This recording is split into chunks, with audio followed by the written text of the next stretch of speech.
Blog Talk Radio. Hey everybody, it's your girl Sunny D, one of the hosts of GFT Radio Show. We'd like to welcome you guys back. We've been off for 2 weeks, so we're coming back with the bang. Clint, you want to say hi to everybody? What's going on, good people? How y'all doing out there? It's your boy Clint. Welcome back to our show.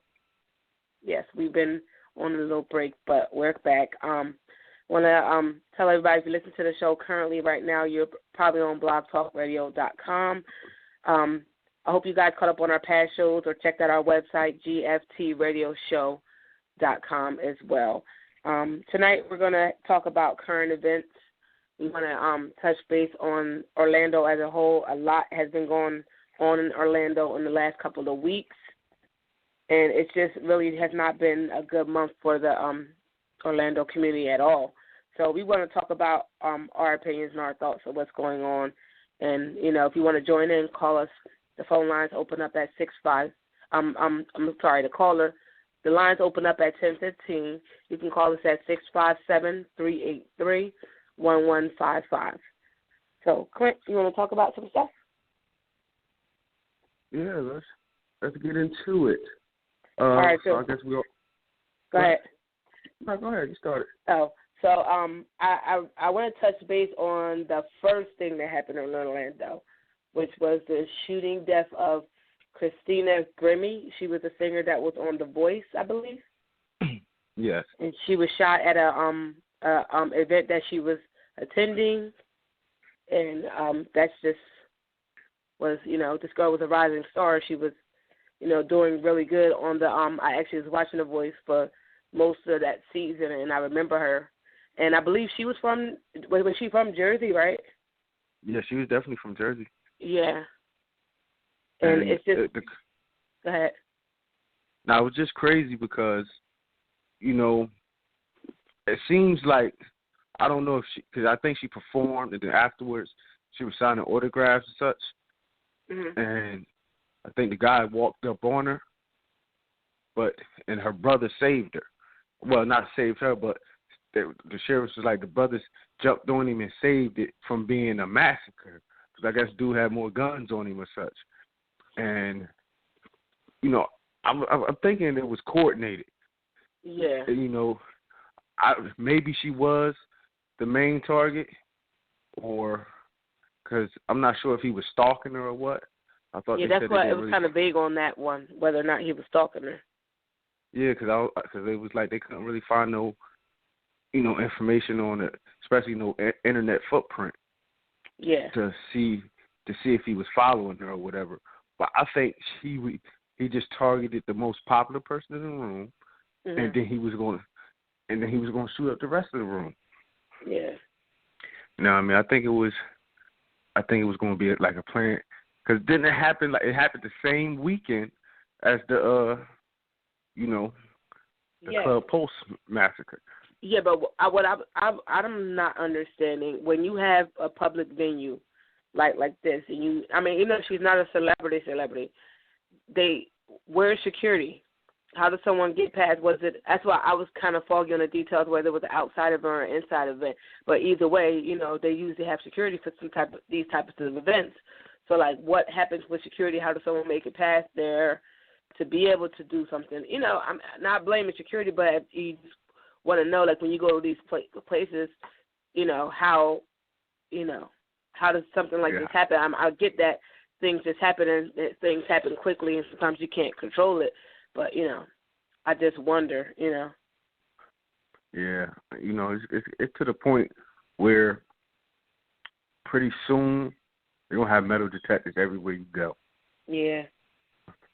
So, you know, because I think it was at a mall or something. Okay. Or it could have been just like a little concert or whatever. But either or, you know, it's about to get to the point to where everybody's going to be frisked.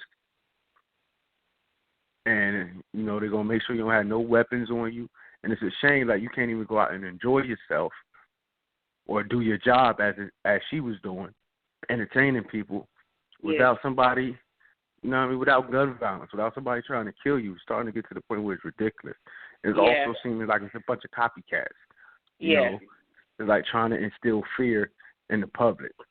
You know, a lot of people, you know, on the internet, there's a lot of conspiracy theories. You know, there's a lot of people out there who say stuff like this is happening because they want to take the guns from everybody. You know, a lot of broke gun people saying it's all propaganda, this, that, and the third. But somehow, some way, this got to get under wraps. Just can't have people just walking in the venues shooting people. Yeah. You know what I mean? Pretty soon we ain't going to have no events to go to because you're going to be scared you're going to get shot. Yeah.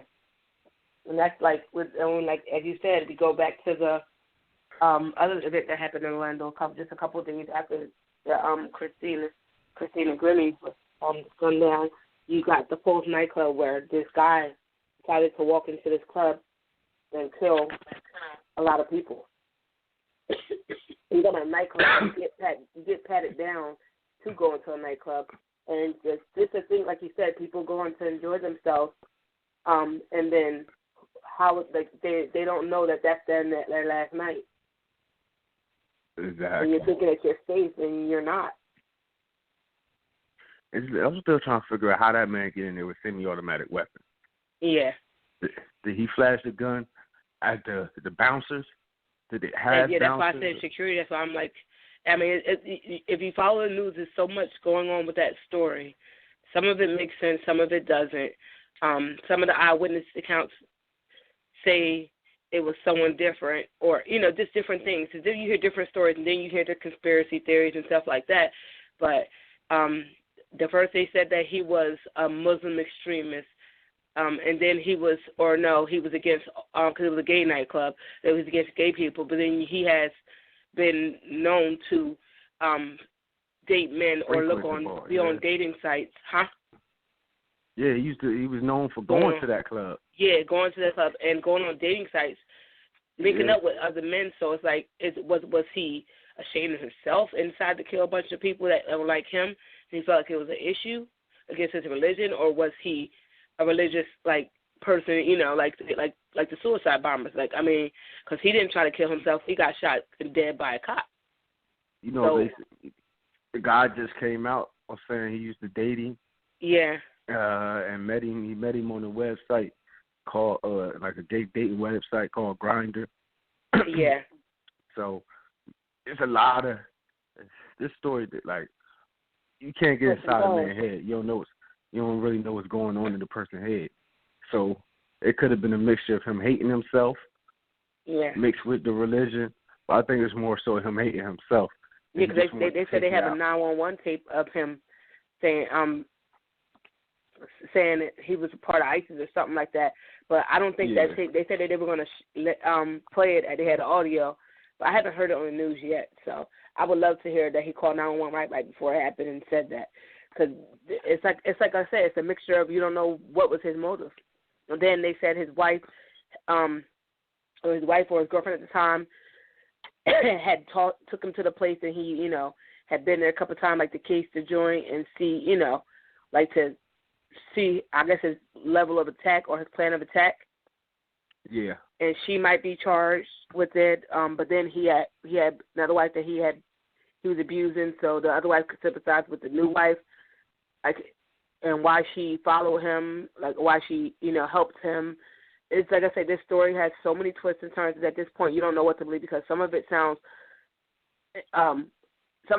true, and some of it doesn't make any sense. Because in that they were saying that most of the victims had at least 11 shots or better. Yeah, exactly. They were shot 11 times. So it's how's this guy walking here with all these guns and all these bullets, and just what happens? And they say he was making calls in between, sending text messages, and and then you hear the victims where they're the one person was talking to their mom and basically texting their mom that they were gonna, they loved her and they were sorry. How I would never understand, or how a parent can grasp talking to their child and knowing that that's their child's last time ever hearing their voice, because somebody decided to do something as extreme as that. Yeah. This whole what else case he is crazy. said? What else they said? He said, black people suffered enough. so I don't want to kill y'all or something like that. Yeah, see, it's been so many stories. Like, it's just Yeah. crazy. It's like, at what point, what do you believe? Mm-hmm. And then they said that one of the witnesses said it was 2 people. It wasn't one. But that might be a conspiracy, because they're saying that it's a conspiracy to say that, like, at one day they were saying that the FBI wants people to think that it was a Muslim extremist, and then some people just, like, so you don't know how to take it. And then you got you got people like Donald Trump and everybody going on, going on as a political person, going on and saying, oh yeah, just making tasteless comments. He want to stop them from. Yeah, he want to stop the Muslims from coming over here. And all that stuff. So he was using that for propaganda. Hold on, quick. We have a caller. Hold on. Caller, you're on the line with GFT Radio. What's your name and where you from? Yo, what up? Hey, J-Ro. No introduction. I was about to say, I should know. no Good, J-Ro. What's good? What's good? Man, what's good, Red? Street of danger. Nothing much. Yeah, I know. It's been a while. I was gone for May. We took a couple weeks off in June. I'm finally back on here. Luckily, I was able to call in. I'm just now finishing up work, which is crazy for me. I'm usually not in the streets this late, but definitely feels good to be back on air with you guys. It's been long overdue. Yes, it's like you're having a reunion. I see y'all up here talking about the Orlando shooting. I was listening to that while y'all was talking about that, and I mean, a lot's been happening since I've been going, especially. But yeah, this Orlando shooting has definitely been one of the craziest things I've heard about in the last couple of weeks. I mean, the whole story, like as each day goes on, each week goes on, like the story gets deeper and deeper. How the guy, had like gay lovers. He was homophobic, but he was like undercover gay, and his wife had issues, and they were having issues, and like I saw an article in the news the other day that was talking about how his wife had bad grades in school, and she has like some type of like mental disability, not mental disability, but she has something wrong with. And I was like, what does that have to do with this guy going into the club and shooting the place up? Like, the stories are crazy. Like I say, they just keep going on and on. Like, it's crazy. It's a Let shame. me ask you something, J-Ro. What's up? Now you have military background, right? Uh-huh. So, do you think it's possible for one man to do all of that in that short period of time? Given that situation where he was at in the club, yes. I mean, he's in the club. Okay. Not putting anything down on them, but he was in the gay club. Most clubs don't allow weapons, so somehow he I think he originally had an argument with the bouncers or something, security, and he knew they weren't armed. So for him to get in there with a weapon is kind of crazy. But yes, one man can do that. Whether you have military background or not. I mean, how he got an AR-15 into the club beats me, but you don't know. The AR automatic rifle is not like a little 22. You don't just stuff that in your shoe and walk through the bouncers. Like that's a big weapon. And exactly. But yes, it definitely is possible for that to happen. It's definitely possible for one. That's why I was saying, like, as far as, like, when you go to a club, they're not armed, but they check you. Especially, like, women don't get checked as much, but men, they pat y'all down. Not necessarily. I mean, you get a quick pat down. If you know the bouncer or you know the security, I mean, they're not going to sit there and, like, do a full pat down like they about to put you in the back of the paddy wagon. They just do a quick, all right, put your arms up and check it under your. Why are they checking under your arms? It's not like you strapping a gun under your arms. They need to check the other places, but they do the typical, all right, put your arms out. I'm gonna pat your leg, I'm gonna pat your arm, and then you good to go. They don't go all intrusive like they should be. I'm not saying that like you should be doing seizures and searches on people, but it's not a thorough and it's not a legit pat down of what they do when you get into these clubs.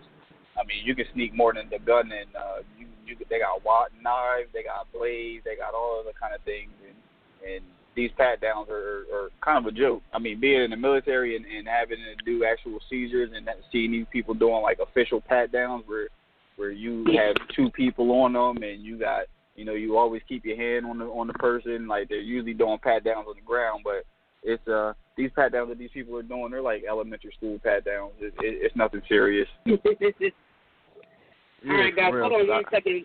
We have another caller. Hold on, I want to put them through. All right. Hey, what's up, y'all? This is Willie Styles. What's going on? Willie, what's up? Hey, what's going on, I Willie? heard J. Rowe on the line. I was like, I better call in too. Yeah, definitely. Good to hear you. I haven't heard you in a while. Yes, sir. Welcome back. Thank you. I was listening in. You know, definitely familiar with a lot of the stories, a lot of the rumors, a lot of the like you said, conspiracies and all the other stuff. The one thing I was thinking about, I mean, I haven't really followed it fully, you know, because it's too much.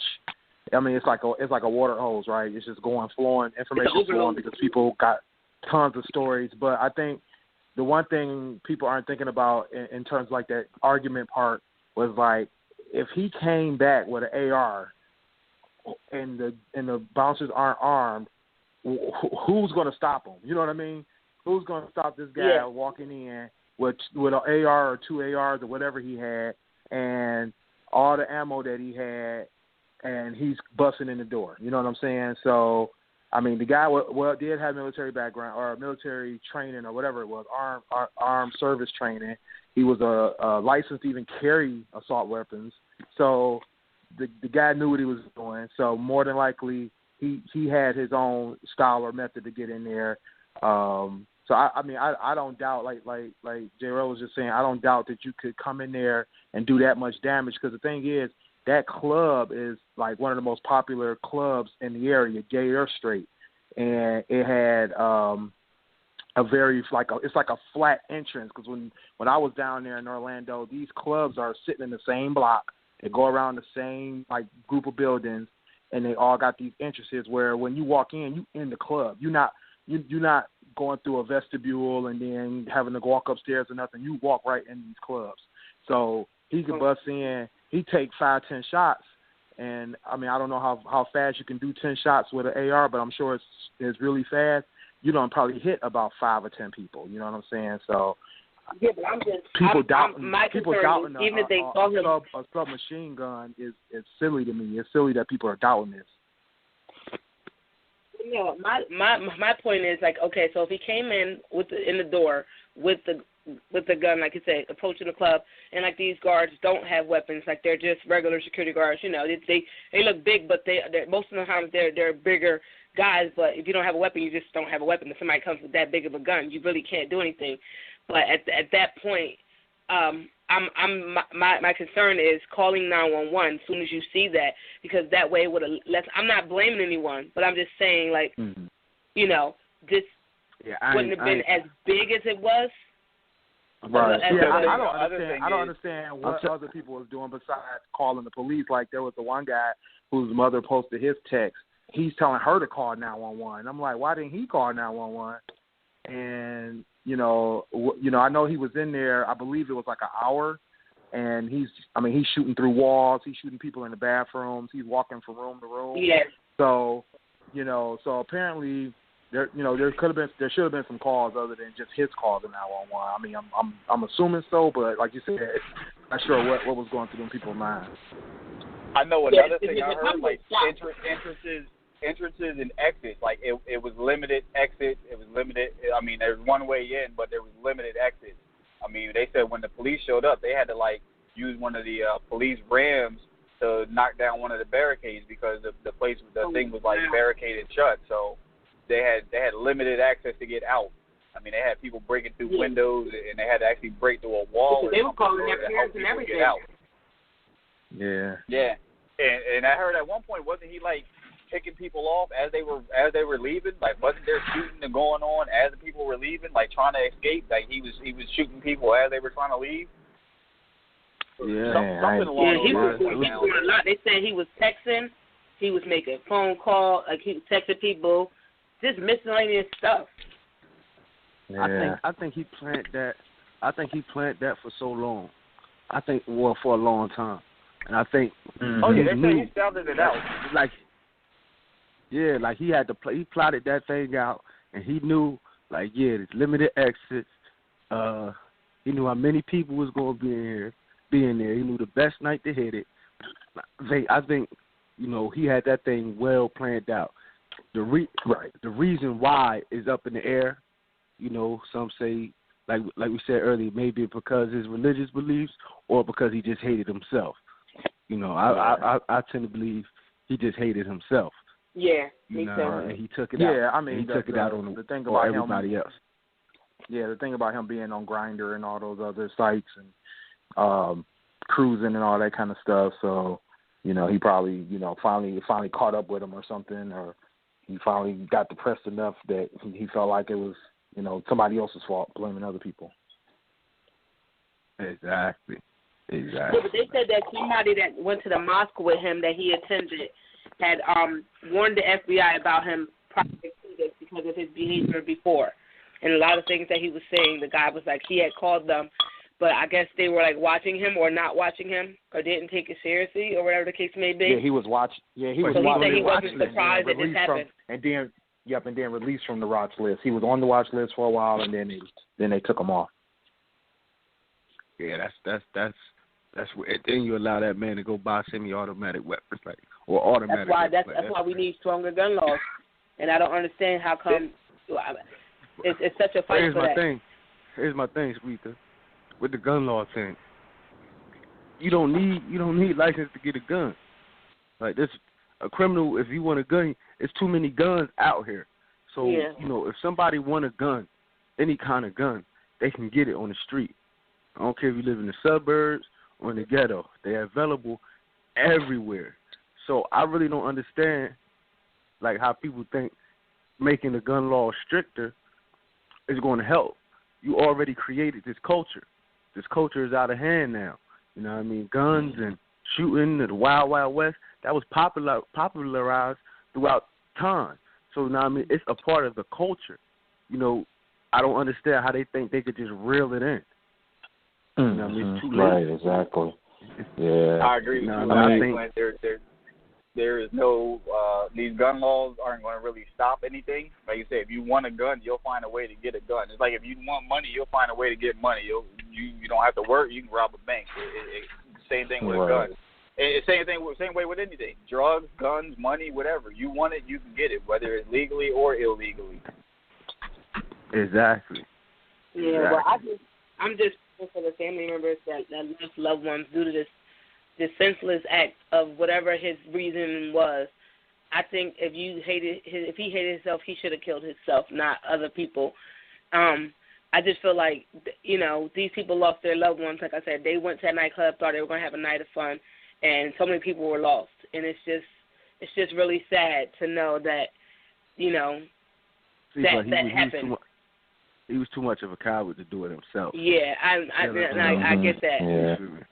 You feel me? But it's just really sad for these family members. He didn't even kill you got himself in the end. The police people that were texting loved ones, people that were reaching out to loved ones, sharing their goodbyes. The one guy, I think they had him on. They had his text messages on the news, and it's just like I said. As a parent, I would never want my daughter to text me and tell me, "I love you, Mom. I think I'm gonna die." Like I don't ever want to get a text message like that. Like I think that had to hit people's parents' heart.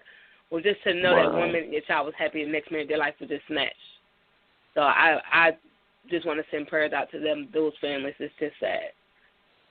Yeah, that's definitely rough. I mean, I felt bad just listening or looking at that on the news when they was talking about that, and then they was showing the text messages and stuff on, I think it was on Twitter or something. I saw it, and like you said, it's hard to see that and know that could be somebody's fate, and I don't know if y'all gonna talk about the other one earlier today, but it's crazy how 1 minute you just having a regular day and the next minute, somebody's going crazy and doing something like that and ended. Well, what happened today? I think I saw something news, but I wasn't sure what it was.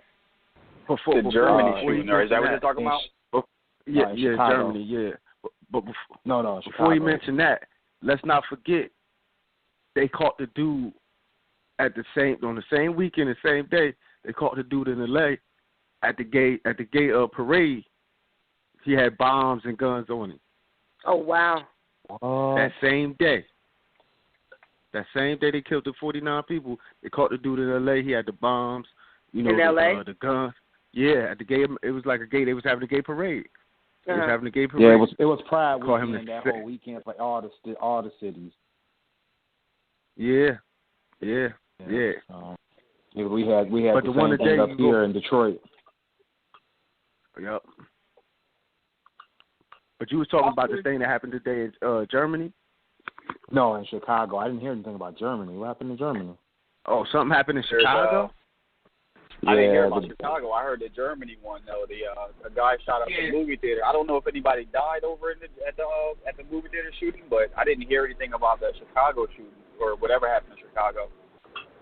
Yeah, no, it wasn't a shooting. It was a young lady on a train or metro, train getting stabbed to death by some guy who decided just to go crazy. Asked her, I don't know if he was asking for a number or something. Then asked her for her to have his child, and after she said no, he stabbed her to death. Young girl. Wow. Oh wow. Yeah. Nah, I didn't hear about that. Yeah, me either. Yeah. That's sad because in this day and age, even with the guy, I think he was in Philly, when the girl didn't want to talk to him, he killed her. Like, what is wrong with that people? happened Somebody in don't want to Philly. talk to you, That just happened in leave them Detroit. alone. Yeah, that's happened in Detroit. I believe twice in Detroit now. But like that's the thing, but you can't handle rejection, so you choose to take it upon yourself to end someone's life because you can't take rejection. Like, what the hell is wrong with people nowadays? I mean, in this day and age, everything is just different. Like you can't go out and enjoy yourself because somebody might decide, you know what, let me go kill a bunch of people today at the specific place you're at. So at this point, like Clint said, you're not safe anywhere. Not even at schools. The kids are not Columbine and different other schools, Sandy Hook, where you send your kids off to school, you think they're fine, they're not. You go out for a night out on like just to hang out with your friends, and you might end up dead. Like at this point, where is it safe to go? Even at home, you can't. People are invading homes. Right. Well, kicking doors in. I think one of the biggest things is it's a lot of people with mental issues walking around these streets. You know what I mean? I think just in my city alone, I remember, I used to work at the library. You get all different types of characters that come through the library. And you see them, and you like, we used to have officers that did security. That's how wild it used to get. We used to have real life police officers in there. Because, police officers? you get, we used to have armed police officers in there. We used to have to call the cops to come to the library all the time. Even to this day, they still had issues. You see them, you like, yo, why? And the cops be like, they had to take them. They like they'll know some of the individuals. But like, yeah, we used to have to take them to the mental hospital, Trenton Psych or whatever. He'd be like, well, why they let back out on the street? These men and women, and you see them. There's no place. You see them walking around. Oh. Yeah, you see them walking around, and they don't have, you could tell they really can't take care of themselves. Some of them on the edge. They be talking to themselves. They be threatening other people just out the blue. And he'd be like, man, why is this lady, walking around?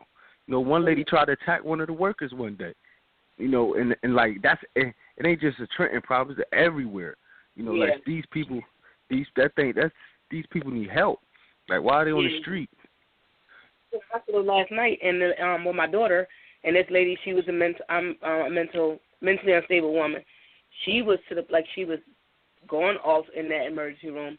She didn't want to, I guess she passed out, and she was unconscious for a little bit, and she woke up in the hospital, and she flipped out, and she was going behind the desk, and the police officer was like, ma'am, you can't come behind there, and she was just yelling out threats to everybody, and they basically ended up handcuffing her to her bed. But like I said, you get these, like you said, you get these people that have issues, and they're out, and it's not really, and I dealing with my mom suffered from mental illness, and she was like when she didn't take her medicine, it was a different person, and it's harder if you don't have people helping you. Like they have programs that help people, but for a certain extent, especially if you don't have a residence, it's hard. And like when you're out in these shelters or staying at homeless shelters, they don't really help you. It's not really, and even if you do live somewhere, sometimes you don't get the help you need. Right. And you don't get the medicine you need to help you. Like I say, it's the meds and all that other stuff, and the hospital care, and all these people want money or need money in order to provide for these folks that are unstable, and there's no money for that. There's no insurance for most of these people. A lot of these people are either homeless or low income, and because they're not holding down a regular job, so there's no way for them to get the care that they need. And the government, you know how the government is already. They trying to cut corners and exclude people and whatever the case may be, and it creates a bigger problem. So, you see, remember we did a show not too long ago on like mental illnesses and depression and all of that, and the signs. We did like a suicide show, anti-suicide show, right? Awareness show. Yeah. Now, I know people committed suicide, and they tell us the signs. Sometimes when you look back at it, like you've seen the signs that were there. Mm-hmm. And the same with when you see somebody like getting switch up. They may not be suicidal, but they may become more aggressive, more violent. Yeah. Yeah. And like I cannot believe that the family of that man didn't see that. They said it though. His dad went on the news and was like, just like he knew, like he was on the news apologizing, like they knew that something was wrong with him. They just didn't know how to help him. They didn't know. Yes. Because at some point, like when you're mentally ill, like I noticed from my mom's standpoint when she used to go off her medicine, and we used to call like the centers, like we used to call her caseworker, and to be like, like one time I actually called her caseworker, and I said, listen, my mom's not taking her medicine. She's starting to act irrational. She's starting to have violent tendencies where she's threatening people. She's spending her money like she started to the point where she would start threatening everybody, and she would start spending money that she don't have, getting credit cards, just spending money on shit that don't make no damn sense. And I called her work and I said, listen, when last time have you saw her? Do you know that she's not been taking her medicine? And this is what happened? She called my mother and told my mother I called. My mom called me and cussed me out. Like sometimes it's hard as a family member, and I'm saying from my perspective, as to try to intervene, because you got these systems where if you're not like a legal guardianship or you don't have power of attorney, you really can't do nothing. You can't force somebody to check in unless they're harming themselves. So you get to the point where it's hard, because I remember my mom didn't take her medicine this one time, and she got real bad around Christmas a couple years back, and she went off her medicine, like she went to the left all the way. And we called, we had crisis center come out, the ambulance came out, cops came out, they had the ability to manhandle her to get her into this thing and get her there. Once my mom knew how to play the system. Once she played the system enough to let her go, she came home. She called diapers on everybody, was making all these wild accusations. And it's hard because you can't, unless you have power of attorney, unless you have all that type of stuff in place, you really, I'm not defending them, but at the same time I kind of understand, you really can't do anything. That person has to check themselves in. And how you going to tell a mentally unstable person, even if they know they're mentally unstable, they think they're fine. Oh, I don't need my medicine, I'm fine.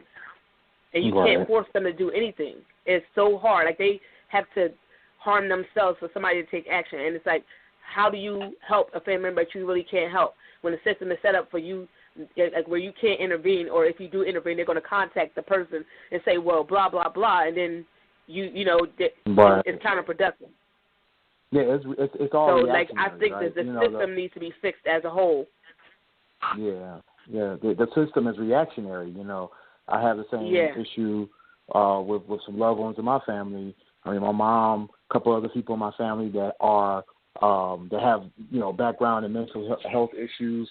And, the doctors, they give them medicine and they say, okay, well, so long as they take their medicine, they're fine, in which they are, or so long as they don't have a bad day or a bad episode, they're fine.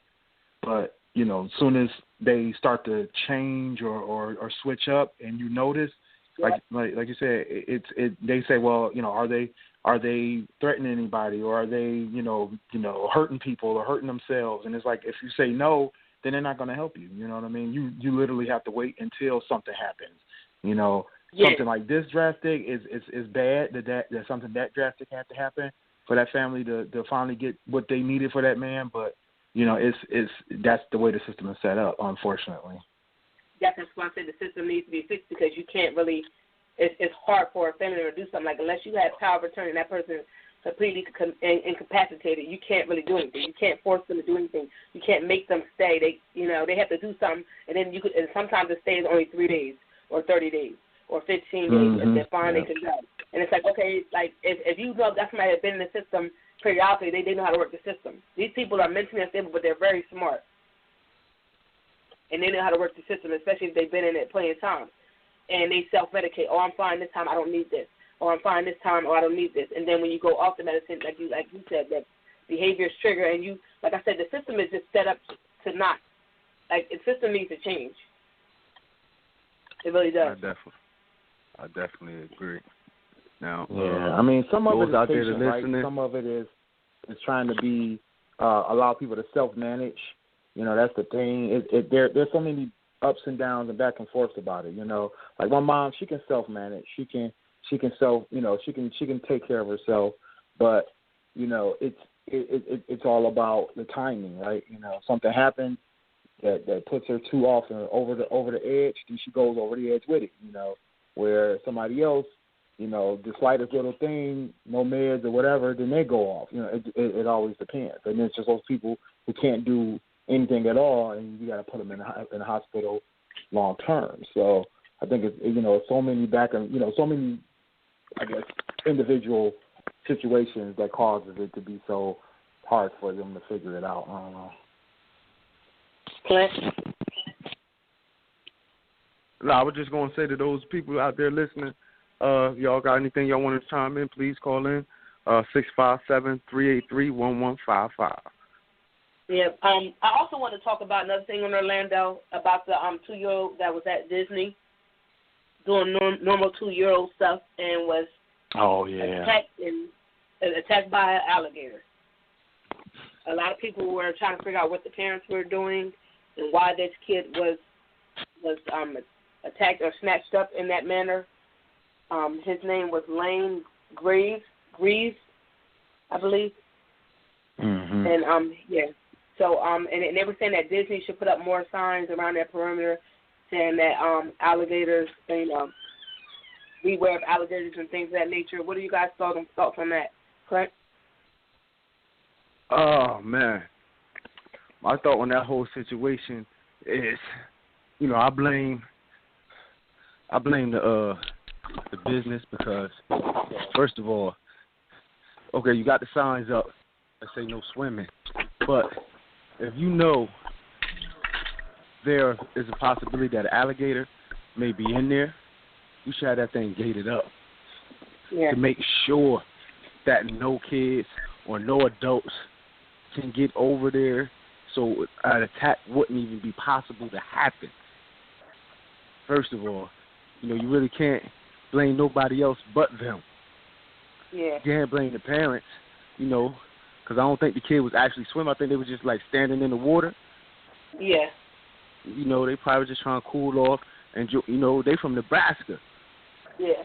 They trying to enjoy themselves. They trying to have the time of their life. The next thing alligator come. Yeah, and shoot, they tried to fight the alligator, so you can't get mad at them. I know that's right. Yeah, you can't hold no blame on them. I blame the business. Like they should have did more to protect the public from such a situation. I believe that there's a little bit of blame on both of them. Now, from what I understand, there were no signs that said, like, I don't know, were there signs that said no swimming? Was it just no swimming signs, or was there signs that actually said that they had alligators in the water? It was alligator signs, but not where they were. And and where they were, it just said no swimming. Okay, and also the toddler, he actually was in the water. The 2-year-old was in the water when he was snatched. They said that along with that, I guess he had an older sibling that was in a playpen that was a couple of yards off of the water. But for some reason, this 2-year-old was actually in the water when he got snatched. So I put a little bit of blame on both of them, on the parents and on Disney themselves, or it doesn't have to necessarily be Disney, the resort, hotel, wherever they were staying at. Blame goes on a little bit of both of them. I mean, although it was a tragic accident, I mean, it's known that waters in Florida, not even Disney, waters in Florida have alligators in them. I mean, it's been on the news for years, and you just have to be careful. And I mean, even though they say he was only in like a foot of water or whatever, alligators are everywhere. I mean, they have alligators walking across golf courses. They got alligators in the swamp. They got alligators in the water. You have to be careful with things like that. Yeah, alligators in the swimming pool.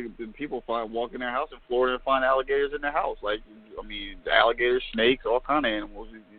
I mean, they're taking down their habitats and putting up these resorts. And wasn't it a man-made lagoon or lake or something that they were in? Like, you can't take these alligators' homes away. Yeah, you can't take these alligators' homes away and think that they're just going to move. Like, if there's water and there's Florida, there's probably an alligator in there. So you gotta be, like I say, a little bit of blame goes on both parties. Unfortunately for me. Really? I find that whole thing crazy too because I mean, just a couple of weeks ago or prior, they had the kid that fell into the gorilla pit, and now they had the kid with the alligator. And the news is funny because the gorilla thing happened, and they were trying to put blame on the parents and how bad the parents were for not keeping an eye on the kids, and they started bringing out the stepfather's criminal background, like that had anything to do with the kid being in the gorillas exhibit. Like, why does the father's criminal background have anything to do with the kid falling into the gorilla pit? Because they was black. Yeah, but when the toddler got eaten by the alligator, they were talking about how the father was some real big name, big wig in some company or something. Like they didn't say anything negative about their parenting, but they had to say something negative about the parenting when the little boy fell into the gorilla pit, which is kind of uneven, unfair type thing. Well, I just want to say, as a parent, toddlers move quick. I have one. He moves swiftly, quickly. I can turn back for a second and he is gone. Clint can attest to this. He moves like he's like a little ninja. I don't know. He should run track. And I think about as I think about all the stuff that's been going on, I want to take him to the beach, and I'm like, at this point, you know how most black folks laugh at white folks because they had like the little leash on their kid. If I take my son to a beach, I'm gonna have a leash on him. I don't have time for him to go on somebody lake or somebody ocean and drown because he ran off quickly. I know he moved quick, so I'm going to have him on a leash. So if you see me at a beach, yes, I will have my 3-year-old on a leash because I don't have time to be on somebody's news talking about, she shouldn't have turned around, and blaming me. No, I'm going to protect him. And if it means putting a leash on him, that's exactly what I'm going to do.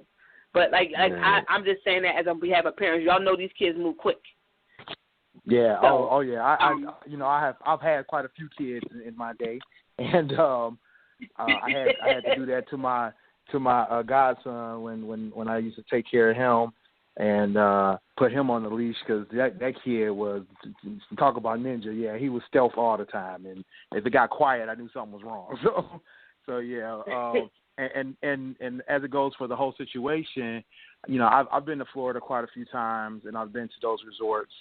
And I mean, the one thing I think, the reason that some people are kind of upset that there wasn't better signage is because when, like you said, when there's a man-made lake, I think people don't realize that these animals will migrate to these man-made lakes and these lagoons and these resorts, regardless of that there's people all around and all that kind of stuff, especially when it comes to alligators and that kind of thing. They don't think about the fact that, you know, these resorts have been put into places where these were their homes, right? So these animals moved out very shortly and then came right back. Disney even attested that their normal kind of maintenance that they do with the man-made lakes and lagoons around their resorts is to go and check on the alligators and keep count of them, that kind of thing, to make sure that they don't have an overage of them, because they do know that there's 5 to 10 alligators in there at all times. So the signage, I think, and I kind of agree, the signage is a little misleading because it'll say something like no swimming, right? And people don't realize why, because there's nothing to say, you know, that there's some danger there. You know what I mean? Versus you see the sign for the alligator. I mean, at least for the resorts I've been in, these signs are like cute little signs with like bites taken out of the sign. People think it's a joke. I mean, they literally think it's a joke. And I've had to explain to my kids, like, no, that's real. They're putting that sign there for a reason. That sign is for real. There's real alligators in that lake. You know, don't let the little toy alligator in the lake fool you that there's no real alligators in there. Like, no, they will come in there and they will eat you because they're fast. You know, alligators move extremely fast. That kid, even if he wasn't in the water, being a foot or 2 feet from the water, if that alligator saw him in the water at one point or saw him near the water's edge, the alligator would jump out so fast and snatch that kid up. I mean, it literally takes seconds for that to happen. It doesn't take a long time. You turn around, that alligator might be watching you. As soon as you turn around, it's like, cool, I got its baby. You know what I'm saying? So, I mean, I think the parents not knowing better is kind of the blame, but you know, are they to blame? You know, I give them very minimal blame because I think they just didn't understand. And as a company, Disney has to make sure that people understand that this threat is real. You know, I think that they are trying to take the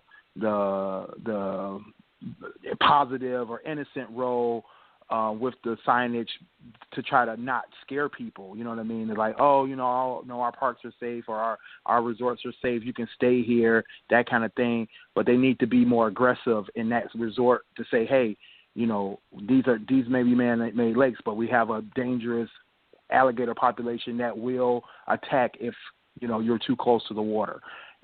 Signs like that, I think, will catch people's attention versus, you know, just general no bathing, no. I mean, they literally say no bathing. That's what the signs say. But even if you say no bathing, you know, people just go stand by the water. Like even when you go to the beach, exactly, and it say high tide, people are still at the beach walking along the beach and getting their feet wet. Oh so, man, if they say high tide, you're gonna have people in the water still swimming. I'm telling you, people will do it anyway. So that's what I'm saying. Like, I mean, you got to use better judgment.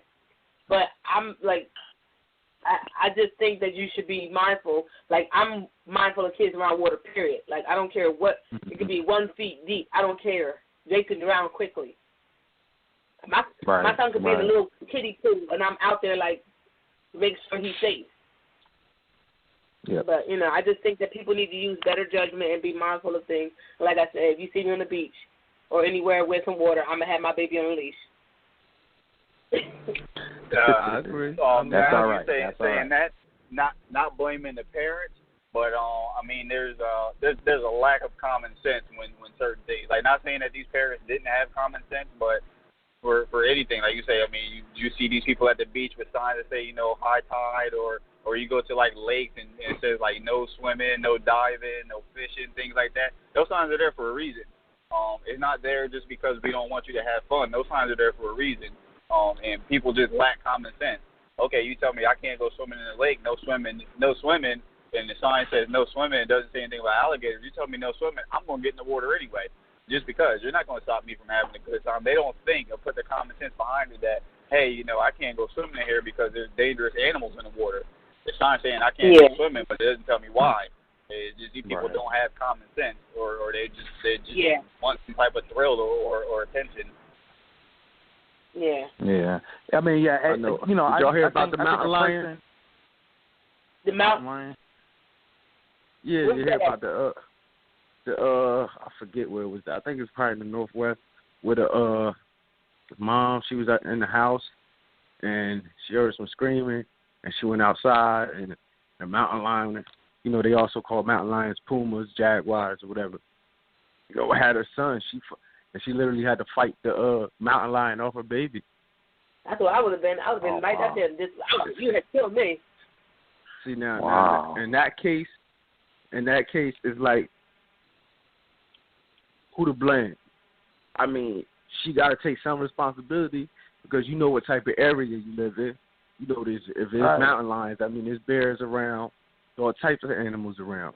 But so see, you got to be a little. You got these neighborhoods where sometimes, like, you see an animal that you're not used to seeing coming out of nowhere. Like, you could... She lived in the area. I'm talking about her specifically. She lived in the area where that you knew that was around. You know, so she lived in the mountains. So, you know, she got to take some responsibility for that. But then at the end of the day, you know, like you just said, that's just you know, that rarely happens. You know, you rarely hear on the news that a child or somebody getting killed by a mountain lion. Yeah. But at the end of the day, like J. Rose said, with the alligators, how we're impeding on their territory, on their land. Same thing with that situation. That's their land. That's their habitat. Now we're starting to live within their habitat, and you know, at some point there's going to be situations where they're attacked. Yeah. Right. It's like, you know, what was it? It was somebody some animal just got killed recently. It wasn't. What? It was actually the gorilla. There was another one. I can't think of what it was. Got killed for attacking somebody? Yeah, it attacked somebody, but I don't think it attacked somebody or something happened and it got agitated and then it like swatted or I want to. Was it? I don't know. Was it a lion or something? I don't know. I can't remember now. But I know it was something recent with another animal that got put to death. Now, just recently up here in our area, there was a bear sighting out. It's considered like West Trenton Ewing on Mountain View Road. It was a bear sighting, and you know their little city council and their mayor, they posted up something about be careful. You know, there's been a bear sighting. So you know, if it's like, wow. You know what I mean? Do you wait for them to kill the bear, search to kill the bear, or catch the bear, or do you continue living life? You know, and then you got to understand it may be a chance that bear may pop out on you out the blue. Yeah. And then before it's that. You see what I'm saying? Right. Yeah, but I just think they, instead of killing these animals, they need to tranquilize them. What'd you say? I just feel like they just killing these animals left and right. Like, just... And I'm tranquilize like, I get that you're trying to protect the human life, but if you just pulling the hell out of them, like animals, they're supposed to react the way they're going to react. Yeah. And even the gorilla, I get that they were scared about the boy, but the gorilla was not attacking the boy. The gorilla was acting like, the way that gorilla was treating that little boy like he was another gorilla. Nah, you got to kill that gorilla. Can't play around with him. Nah, that gorilla was gonna go gorilla. He was just excited because everybody screaming and making noise, and he didn't know what to do, but he was more concerned. He was more worried about the people making all the noise, but he was trying to figure out what he had, and he was going to drag that little boy off into his own little territory where he wasn't around anybody, and he would have had his way with that little boy. There was no tranquilizing that gorilla. I feel bad they had to kill him, but there was no tranquilizing that gorilla. The gorilla was curious. He had a new toy. They saw him with a tranquilizer, but it wasn't quick enough. They could have. It wouldn't have. It would have agitated him more. They would have shot him with a tranquilizer. He has a new toy that he considers a toy, which is a little boy. He wants to play with it and figure out what it is. He's got everybody screaming and going crazy because the little boy's in there. That's why he was dragging him around. He would have dragged him off into his own little place to investigate that little boy some more, and then he would have did some serious damage to that little boy if he would have had a little bit more time. Like I say, I feel bad they had to put him down, but that gorilla is a animal. And there is no, I'm going to give it back because I don't want to play with it anymore. Like, no, he was going to figure out what it was. He was going to play with it. He was going to do some natural gorilla things. Like, they said the gorilla could squeeze a coconut with one hand. Like, the gorilla could bust a coconut with one hand. Imagine what he could do to the little boy. Yeah, like that. Like, yeah, that's coconut's crazy. not That's soft. crazy. Like, that's, you crushing coconuts, you can crush it off why your don't you come up? skull. Why don't you come upstairs? Because I definitely would have been up top there. Shoot him. Shoot him. I would have been the main one. Like, if that was my child, shoot him now. ASAP. Like, y'all got to shoot him because ain't nothing else going to work. Like, nope, not at all. Ain't nothing else going to work. For real. You know what? Be a fool. You try to fight. I mean, at the end of the day, your parental instincts kick in, and you may jump in just to distract it, but it's a wrap for you. It's a wrap for you. It is a wrap, because once that can really get a hold of you, it ain't going to be wondering what it is. It's going to look at you as a threat. It's going to rip you apart. Oh, yeah, 2 toys now. I got 2 toys. It's just full of keys on me for Planet 8. What you say, Jarrell? That gorilla would have been thinking like, I got two toys now, and one of them thinks he's exactly. trying to be bigger than me. Oh, nah, it's about to go down. Yeah. So they did the right thing there, and the same thing with a bear. It was like, a bear could just slap you, man. It's over. You understand? A bear could just slap you, like get out of here. Like, what are you doing here? You know what I mean? What are you trying to fight me for? You feel me? A bear get real disrespectful with you if he wanted to. So you see a bear like, man, if nobody around, tranquilize it if you can. But if people around, man, you gotta put that thing, you gotta lay that thing down. So you gotta, that thing can be damaged.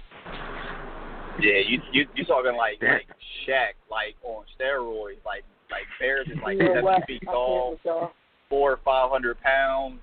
And you think you just gonna be able to walk away from a bear? Like, nah, it's not gonna happen. You're not getting away from a bear. Yeah, like it's just not gonna happen. It's just not gonna happen at all. Terrible. Well, we are almost at our after show peak. If you guys want to join in this conversation, definitely call us 657-383-1155. These men are taking down bears and gorillas. They setting it off. Clint said he'll wrestle an alligator, but I'm not telling y'all that. That's disgusting. I ain't never tell you I wrestle an alligator.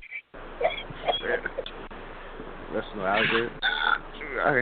I ain't got the win to wrestle my daughter. Well, I look like wrestling an alligator. I stay away. I do the smart move and stay away. Don't put myself in that position. Baby, you want to jump in there and wrestle that alligator? Huh? You ain't got to worry about me wrestling an alligator. Mala, did you just hear what I said? I said I'm not going to put myself in a position to where I have to wrestle an alligator. So me and Mala would have never been by that lagoon. You feel me? We would have been inside in the pool, chilling. You know what I mean? Once I see a sign say no swimming, I ain't swimming. You got to tell me twice. You got to tell me twice. My point exactly. That's what I'm about to say. You wouldn't have to worry about me being in no lagoon, no lake. First of all, I'm not swimming because I can't swim. So you ain't got to worry about me being anywhere near the water. I can't stand at the bottom of the pool. I do pools. Like I don't do oceans. I don't do lakes. I don't do none of that stuff. I went on a banana boat one time and almost died and never thought about getting in the water again. No, see, well, I laughed. They was like, "Oh, just put the I don't like put the life jacket on." I think it don't work. Yeah, no. No, see, but I can swim. But like, I got thrown in the deep end one time, and I had a whole panic attack. And my uncle was like, "You can swim, though." I'm like, "Yeah, I know, but don't throw me." Like, I had a full blown meltdown, almost killed myself and everything, just because I was freaking out. So if I can't touch the bottom of it, I don't need to be in it. Like, I will go to a beach and walk alongside the beach, and won't get in the water. It's one thing swimming in the pool. There's a whole other different animal swimming in the ocean. I tell you that much. I almost died. You know how the water, when the waves come in, yeah, and then it come back. The swell, like the swell will pull you back. Yeah. I remember I was just walking. I'm walking, and the swell of the water, it just taking me back a little bit. Now, I'm at the point to where my feet can't touch the ground. I'm going underwater. And I'll start panicking. So I'm trying, I get up, I start trying to swim, I freestyle as fast as I can. Next thing I know, when I stop, I'm further out than what I was. Yeah, I'm further out than what I was when I started. I said, oh, my God. I really start panicking. I had to go. I took one, I'm losing my breath and everything because I'm literally going back and forth up under the water. I had to, you know how you could jump up out the water? I literally had to jump up out the water, take a deep breath, and go underwater and swim as fast as I could underwater just to get to a point to where I could put my feet down. And then, I was able to walk, man, pass straight out. As soon as I got to where, waist deep, boom, pass straight out. So it's a whole different animal in that ocean than that pool. It's a whole different animal. It ain't just the animals. It's the tide and the waves. That's why if you ever see me at the beach, I'm knee deep at home. I ain't about to swim in that motherfucker. You ain't about, because like Clinton said, you could be swimming, and next thing you know, you're like, wait a minute, I'm a little further than I wanted to be. Wait a minute. The land is that way. Why am I this way? So you never know. You can have a good time, but you just get, the current will just take you. Just oh, yeah, wait a minute. I don't have time for that. I need to live. And I can swim, and I don't got time for it. I don't want to be 5 feet and under the water I need to be, because, listen, I'm 5'3", and I need to make sure that I could be touching the ground, I could be safe. I don't got time for that. I don't need to be drowning, because I was going panic mode, just like Clinton said he did. So you know, but, after I was talking about us swimming and how we some of us can't swim, and what the names should do. But that's what happens. I want to give a shout out, big shout out, Malachi Richardson, Trenton, New Jersey. He just got drafted in the NBA. You feel me? We don't have to. Huh? Wait, where's he going? He got drafted. I think he's going to Charlotte. He got drafted by Sacramento, but I think they're going to trade. It's a trade up for him to go to Charlotte. You know what's funny? And it's kind of crazy. That's my wife's cousin, and we had talked a long time ago. I've been talking to her about it when she told me he was leaving Syracuse to go into the draft, and I was like, yo, that's a bad move. This is his first year. Yeah, he did nice. He put up some numbers, but I praise him for doing it. But you already know what I'm about to say. He's going to the NBA with some big guys. He did his thing in college. And, yeah, he was able to dominate those guys in college, but you got to picture him or just imagine him going up against some of these NBA players. These NBA players are no joke. Yeah. After a while, he'll put some weight on, get some muscle, and he'll be able to dominate. But right now, me personally, I don't think it was a good decision. I think he should probably stay at school for one more year, bulk up a little bit more. He still would have went high in the draft. But, I mean, like I say, more power to him for doing his thing. That's my wife's cousin and all, but me personally, I think he probably should have stayed in another year at Syracuse. Was he a freshman at Syracuse? He was a freshman at Syracuse. A freshman. This was his first year. At Syracuse. Yeah. Yeah. I know his brother, and when we was talking, and his brother was, everybody was really telling him, yeah, stay one more year. But I guess, after the tournament, after Syracuse tournament run, how his stock risen so fast, I guess he thought, man, I got to strike while the iron is hot. And that's just me just guessing. So he figured he got to strike while the iron is hot, and he just going to go for it. Because actually, up until last week, they had him in the lottery maybe. Then he dropped back down. I think he fell to 22. Which where he was originally projected to go when he first entered his name in the draft. But, his stock was going up and down, I guess, through the workouts. I agree with you. I preferably think he should have stayed one more year. But he went for it, and I'm happy for him. Yeah, definitely happy for him. Like I say, I mean, that's him now. I'm married into the family. More praise to him. I hope he does good. I hope he doesn't get hurt. doesn't get get some good playing time while he's out there, I mean, it's gonna be a journey. It's gonna be rough. It's gonna, like I say, he ain't gonna come out like he was in college and come out and drop an old 20 points a game and all that. He'll get some playing time and put some work in, and he'll be all right. Like I said, I just wish he would stay at least one more year or something. Yeah, I think it's all strategic. You know, they think about the ramifications of getting hurt in college versus if he gets hurt in the pros and he already has an established contract, he's straight.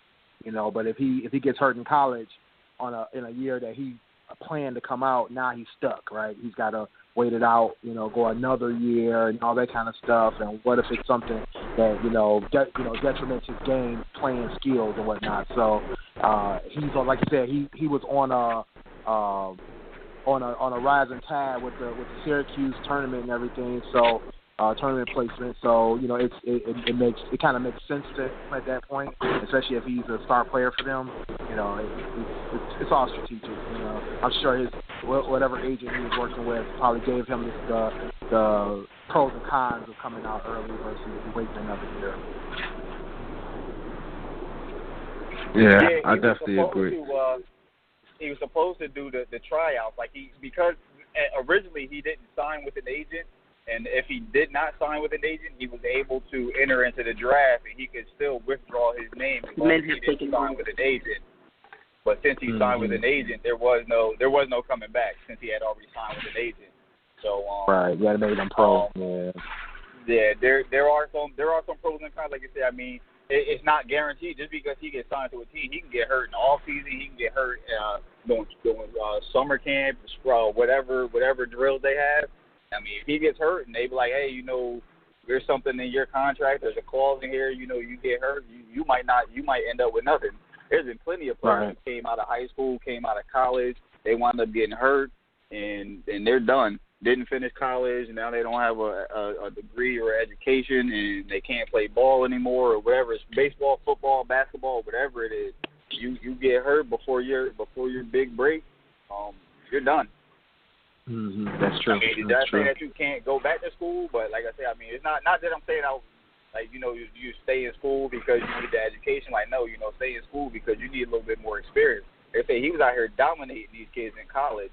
That's easy to say. That's college. But wait till you get up here and you go up against a LeBron or you go up against another big guy who's 6'3", 200-something pounds, all muscle. And here you are, 180-something pounds, still growing, and you're going to get taken advantage of. Like I said, I mean, he could have hit the gym one more year, you know, bulked up a little bit, worked on his game. Like I said, he still would have went high in the draft, whether he stayed in now or whether he went in now or stayed another year. He was still putting up numbers where he could have went high. So like I say, it's all good. Like I say, applaud to him. Want to support him in every way, just because his family now, but. And where did you say he went? Charlotte?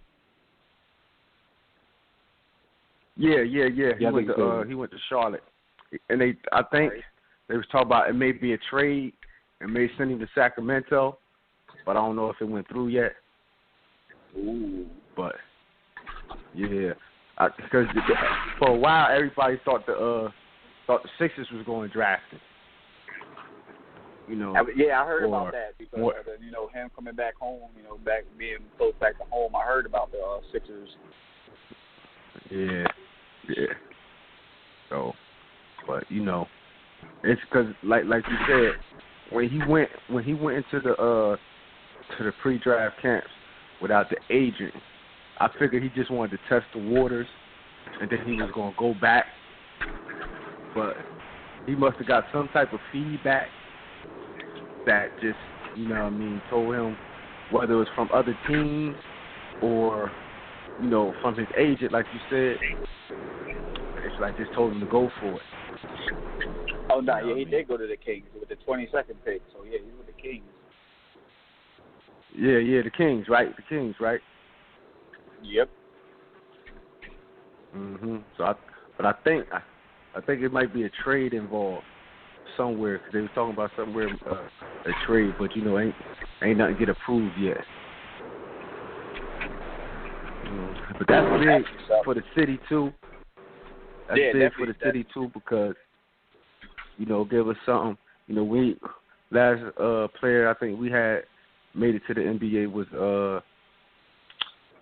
old boy Greg Grant. He he wasn't no star or nothing. He played on multiple teams, but he played with Charles Barkley for the Sixers and all that. So, back in the early 90s, late 80s. So, right now, this is something for the kids, especially with everything that's going on in the city. Kids would like, something to look forward to, something to look up to, Right. Because it's hard to get them to look up to such and such going to college, or such and such has got his master's degree, It's hard to get their attention with that. It's hard to get their attention with that. But when you see something like this, and then when he get on there, he talk about hard work, dedication. Hopefully they see that and they apply that to whatever they trying to do. Yeah. You know what I mean? So. Yeah, definitely a good move to the town. Yeah. I had me thinking about that movie too, y'all. When y'all was talking about how y'all felt like he should stay another year, and when they get hurt or they go into these professional leagues and just things change. I watched a movie a couple weeks back called The Express. Are y'all familiar with that movie? What is it called? No. The Express. The Express? Yeah. Nah, I haven't heard of that. Well, The Express is about this boy who basically he Ernie Davis. You familiar with him? He came right after Jim Brown. Say his name again? His name Ernie Davis. Oh yeah, Ernie Davis. I heard of Ernie Davis. Yeah. You know what? I've seen that. Okay. And how he was doing real good football. He went to college, played football. Same team Jim Brown played for. And then he actually made it to the NFL, got drafted by the team, was drafted by, found out he had the team. Yep. It came out. Yeah. Wow, not all about that. Another time, another motivation other than that, you never know. You could get injured, and you can't do it. Yeah, that made me think of that. I just watched that movie too, and I'm just like, wow, he had so much potential, and he just get hit with it. It made me think about that. You can find this is one of the football movies I didn't see. You got to see it. But, y'all got anything else y'all want to talk about tonight? I think we covered everything. Yeah, I'm still here. Definitely feels good to be back. I've been MIA since like May. I think May. I came in like one of the shows after I came back home in the middle of May, and then I was gone for a while. Wound up moving, and then we took off the last couple of weeks. And it's my actual first show back in a while, so definitely feels good to be back with you guys. It was graduation stuff. A lot of stuff was going on. You had these graduations. You had these kids' proms. It was, in June, that's graduation. And I also wanted to say Happy Father's Day to you guys. I know we didn't have a show that week, but Happy Father's Day to you guys. I did shout you guys out on Twitter, but, I love y'all. Y'all get on my nerves sometimes. Thank you. Also, since you brought up graduations, I wanted to give a shout out to my little sister Rachel. Today she graduated, class of 2016, Trenton High. I know that's right. Yeah, she graduated. Oh wow! Congratulations. Love you, babe. That's that's my youngest sister. You feel me? So now it's time to get. You feel me? I told her it's time to get to the real world now, the real life. Yeah. So, right. Enjoy the moment. Yep. Enjoy the moment. Now it's time to get to work, baby. Yeah. That's funny. My oldest just went to graduated. Well, not really graduated. He moved up. He's going to 6th grade, starting middle school. But I had him yesterday, and I took him back home because I had to go to work. And he was like, "Oh, the summertime, school's over. Like, you still have to go to work after school, and after when summer starts." I was like, yo, dude, you're an adult now. Like, yeah, you have to go to work. There's no more summer break. There's no more winter break. Once you graduate high school, that's all over. I remember when I was younger, I thought like when I graduated and I got done, like I thought it was like an Easter break. You know, I was like, oh, you know, I'm about to go on Easter break. Like, nah, dude, you still gotta go to work. There ain't no Easter breaks at no corporations and jobs. You work 365. Basically, if they want you to, you're there all the time. That's the one thing I miss about being a kid is being able to, summertime come, you ain't got crap to do besides sit at home, go to summer camp if your mom signed you up, just you know, different things. Right. And it's crazy because my daughter, usually I'm on top of getting her into a summer program. This year I had a lot going on. I completely forgot. She just graduated out of middle school. Now I officially have a high schooler, even though I just found out that she's taller than me. I'm a little bit upset about that, you know, but that's how life happens. They checked her height. She's 5'7". I'm like, wait a minute, I don't like that. But you know, she is officially taller than me, and I have a high schooler, so I don't know what I'm about to be in the store for now. But she's showing like I don't know what sport she want to do, but I'm hoping softball and cheer. She need to get in drama club because she's drama. She's dramatized. Everything is over the top with her. But yeah, these kids, I'm just seeing them, you know, graduations and seeing all them be excited about going forward in their lives. I just can't wait till high school because then, you know, at that point you have to make a decision. They have to make a decision on what they want to do with themselves. Yeah. Just make sure you remind her not to wait too long. You know, like my daughter, she just graduated too from high school. My middle daughter, and she's going to beauty school. Cause she wants to be a beautician and a makeup artist and all that. So she's looking to open up her own business and whatnot. She was kind of focused on her career back when she was in 10th and 11th grade, like my son. But when he came through it a couple years back, he wasn't sure, and he just waited. I mean, he literally waited till after college or after high school rather to decide what he wanted to do, and still hasn't really made a firm decision. So, to try to get them focused on making some decisions if they want to go to school. After high school, if they want to go to college, have them thinking about what school they want to go to in 9th and 10th grade, because 10th grade, you want to make those decisions, So definitely, it's time to get serious when they hit that high school. My grandson, he just graduated from kindergarten too, so he's going on to first grade. He was surprised too to find out he didn't have to go back to school after graduation. That was the first thing. He was ready to go to school. We was like, no, it's summer break. You get a break, you get time off. And he's like, oh, okay, that's cool. So we go back Monday, right? And it's like, oh, you'll get used to it. Don't worry.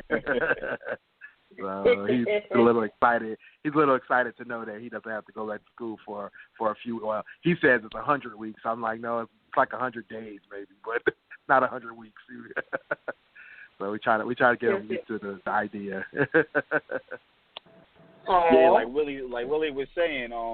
I tell my kids, start them early. I know you said you're trying to figure out what your daughter wants to do, like softball, cheer. I always tell my kids, get into something that you're not used to, that you're not comfortable with. My wife plays tennis. Her father is a coach over at Trenton High School. He's been coaching tennis for years. Get into something that they're not used to, that they're not comfortable to, something that they can use and get a scholarship, because there's not a lot of black tennis kids out there, and something that's unusual that they can do. Tennis, golf. My school had a bowling team. It might sound kind of whack and kind of corny, but hey, you get a scholarship for bowling. That takes care of your school right there. You get a scholarship for golf. You get a scholarship for tennis. My wife. I wish they had bowling. My wife had a full scholarship. Yeah, my wife had a full scholarship for tennis, and she went to tennis. She went to school on a tennis scholarship, full scholarship for tennis. So try to get these kids involved in things that they're not used to, besides the typical baseball and football and basketball. Get them involved in some activities that they're not used to, that have scholarships out there available for young black kids. Yeah, because I was just telling her, like, I would prefer you do something like, she's very good. She has so many good talents. She can read music. A lot of kids can read music. She plays the piano. She plays it well. She's very good at drawing. She can draw her ass off. She's really good at softball. She's a very good catcher. Her softball coach told her she should play softball in high school and try out for the catcher because she's really good at that. And cheer, she did that since she was 5. So, I mean, she stopped since middle school, but, like, she had so many options and outlets she could do. And I told her, I said, you can do whatever. I just want you to do something productive with yourself other than just go to school. I know that our high school has JROTC. She definitely wants to do that. I did that. That kind of helped me save me for myself a little bit in high school. So I'm very proud that she wants to do that. So, like, I mean, we talked about miscellaneous things that she could do. I'm just, you know, I gave her options, and at this point she has to figure out what she wants to do. Because ninth grade academy, they go to school with their Common Core thing. They have some electives by 10th grade year. You have to pick a community that you want to kind of base your career off of, and they'll teach you accordingly.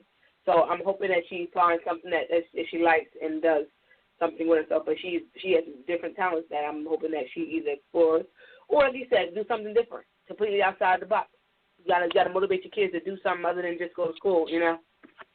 Right, exactly. They definitely have to have that variety in their life, you know, and that and the extracurricular activities helps them learn the time management, learn the responsibility of doing multiple things, because that's what life is all about, right? You know, you get to be an adult. You don't get to just do one thing, not usually. You know, you usually got, you know, work, you got your house you got to take care of, you might have kids or whatever, so you got to learn how to juggle multiple things and be able to manage all that and manage your time properly, and that's what all that teaches you, that discipline. Yeah. Clint? Yes, ma'am. Yeah. What are your thoughts? You think yes, of course. Yeah, of course. I always, you know, all my little brothers, you know, they're coming out. My the oldest of the brothers, he's in the 10th grade. I'm trying to get him, you know, into different things as well. You know, he's a star football player, so you know his mom really set on that. But you know, I've never been the one to, you know, I'm not big on sports. Like, I love sports. You know, I played sports. I was good at sports.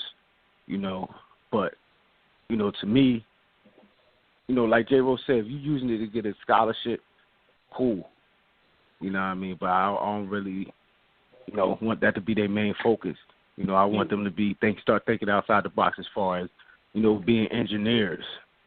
Yeah. You know what I'm saying? My other little brother, he like building stuff. You know, he you know, you said your daughter read music. My little brother that just graduated with your daughter. You know what I mean? He loves music as well. Yeah. You know what I mean? Get into that, you know, get into the choir, or, you know, he likes to build things. He real into technology. So, you know, do something like that. You know, like you said, don't just, you know, limit yourself to, you know, to coursework, so to speak. You know, there's other extracurricular activities outside of sports. You know what I mean? So, you know. Oh, like, definitely. I mean, not even just sports. Like, I tell people all the time, college, nothing against college. College isn't for everybody. I mean, you don't have to go to college. You go to school and learn a trade. You can go to school, become an electrician. You can learn a trade or something. You don't necessarily have to go. Hey, if my kids tell me, hey, I don't want to go to college, like, I'm not going to sit here and hate on them or be upset. Like, hey, you know, go learn a trade. You know, I joined the Army. I learned a trade. I've been working at Comcast for 11 years, and I also graduated from electrical school. I could be a certified electrician if I took the time and went to these journeyman classes, but that's a long ass time. I mean, that's me being naive, because I could be out here making $60, $70 an hour being an electrician, but I'm stuck here at Comcast. But hey, you know, go learn a trade. You don't have to sit here and play sports. Like I said, I try to tell my son, hey, you know, sports aren't always going to be around. You know, you need some type of trade, you need some type of education. Whether you go to college for a degree or you go to a school for a trade, like, you got to do something besides sports. So it's plenty of options out there for them. Yeah, definitely. I definitely share that idea, because I know I didn't go to college for my career. You know, I'm in IT, but I taught myself. But I went to a technical school later on to get a degree, but you know, before that, I was just, you know, reading books, you know, taking little training courses here and there, learning little things from different tutorials and that kind of thing. Like you said, you got to have something to fall back on, because when the thing that you either think you're going for or that you're trying to do, if it falls through, then you need to have something to go back to. You know, I was intent on being a chemist when I was going through high school. I was going to take chemical engineering in college, had it all lined up, but chemistry didn't work out for me. So, you know, I ended up going into computers. So, you know, you got to have something. Yeah. But I had my plan. I had my plan of being a lawyer. Because I liked arguing. That was my. I want to be a lawyer. Why? Because I like arguing, especially when I'm right. That was me. But I think that the path I'm on to where I want to be, I'm going to get there because I'm motivated to be better than I currently am. I mean, I have a stable job. I have a good income, but I want more. I don't want to be complacent on where I am. And I don't like to get, you know how you get somewhere and you stay there because you're comfortable. I want to branch out because I know one thing I want to up everything. Go ahead. I'm sorry. One thing I want to throw out there is I think all these kids need to be taught financial literacy. Yeah. Yes. You know, yes. Going into, especially, I talk to my sister all the time, like going into, you know, you haven't been trained, you know, on how to spend money. You know, because if you have, you know, our family position will be better than what it was. So it's like we all, you know, I start reading and I start studying on financial literacy myself just a couple years ago because I was in debt and all types of crazy things, you know what I mean? And studying it and learning it. Now I'm, you know, I can do more with less. It's like, it's crazy. Like you really think you need this, that, and the third when you don't.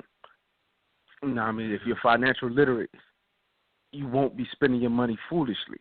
You know, and that's where there's a lot of kids starting to become adults because she's 18. At the end of the day, she may legally be an adult, but she's still a child. Yeah. You know, she hasn't taken care of herself. You know what I mean? She hasn't had her own place to where she had to pay rent and, you know, worry about the electric bill, how you going to eat, car payments, insurance, stuff like that. Right. You know, how to budget your money. You know, that's one of the biggest things these kids need to learn. And it'll save them so much trouble going into, you know what I mean, going into your 20s. You know what I mean? Because you'll be ahead of the game. There's a lot of people, a lot of these young kids out here, they have no financial literacy. All they think about is make it, spend it. Make it, spend it. You know, and the next thing you know, you 30 years old, you could be making $75,000, but you giving out $70,000. You know what I mean? So you barely getting by. You know what I mean? So it ain't always about how much you make; it's what you do with what you make. Yeah, that's definitely true. And the funny thing is, when I was in college, I was taking online courses. I started taking online courses when I was probably about 3 years ago, and that was actually one of our introductory classes. I wish I would have had that class in high school or middle school. I would have been on a better path. I would have been able to be a little bit more financially responsible. But I mean, that's one of our requirements that we had to take. It was like an introduction class, but it was a requirement when I was in college, and that's something that they definitely need to be teaching earlier. Besides when you get to college, like you need to know that stuff beforehand. Mhm. Exactly. Well, we like to thank everybody for listening in. You know, we had a great show. I want to thank Willie for calling in. Thank you both for always holding us down. I'd like to thank J. Rowe. Now, I mean, welcome J. Rowe back to the show. We missed a couple shows, but, you know, he here and he here to stay. Shout out to him. Sonny, you want to say anything before we can close out? No, it's been a great show. I'm glad we had our opinions and thoughts out there. All right. Y'all can hit us up on gftradioshow.com. You can also go log in to www.blogtalkradio.com/GFT Radio Show.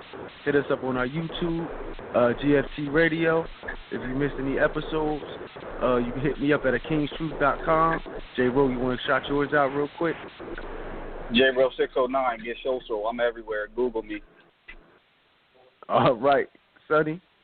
I am Sunny_D on Instagram and Twitter. Follow me. Unreservedly Me WordPress. All right. Willie, you want to give you a shout-out real quick before we close out? Oh, yeah, this is Willie Styles. I'm at Willie Styles. That's STYLEZ as a zebra on everything, on Facebook, Twitter, IG, everywhere, Tumblr. So, yeah, hit me up. All right, y'all. Thank y'all for listening. Catch y'all next time. Peace.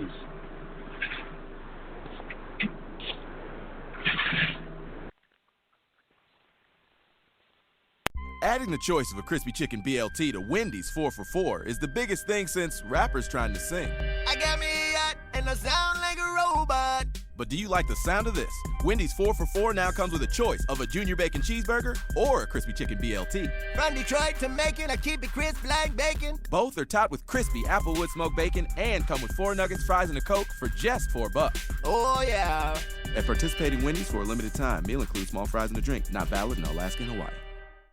Adding the choice of a crispy chicken BLT to Wendy's 4 for $4 is the biggest thing since rappers trying to sing.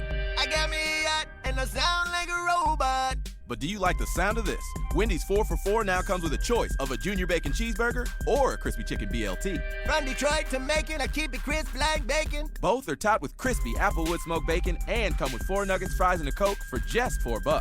Oh, yeah. At participating Wendy's for a limited time, meal includes small fries and a drink. Not valid in Alaska and Hawaii.